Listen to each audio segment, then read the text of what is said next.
Zalovský odšiel do Otrova, kde bola Otrova jedna katastrofa. Fara je bola zanerodená, ničo činilo sa nej a cirke tej. A 72 letov bolo, kde sú boli, zmenia boli 200 let v obstáče v Otrovskej osade.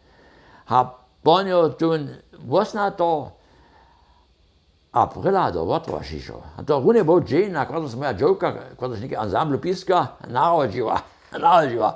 Hej, po neho tu žan přebyt měl. Po neho šel sa prosiť pola suseda, pola Čornákec. Po neho v Čornákec sme přenocovali. Tam je vaša přívoznictva.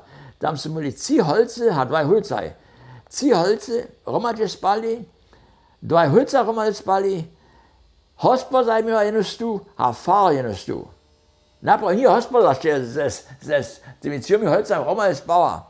A potem sme lito přetvarili v Otrove tu v osadu. A to kermuše, to bylo šo hotovo boč, musíme dělat kakú zbudne, je cirklenské vavky. Jo, to je šo přitvaril. Tam tam mašina dělat, koja sa predepravil.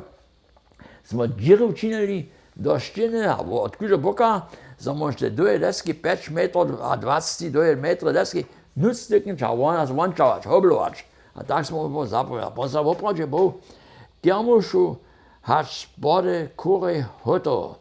To sme tie stavky novo natvarili. Po načiskách architekta Bisolta. Potom far král tu v Otrove pištele tvaril, za 250 000, to je každý dom 1000 D-markov dal. To za 250 000 Roma šišli. Môžete predstaviť, za ordinariat nie treba ničo dať.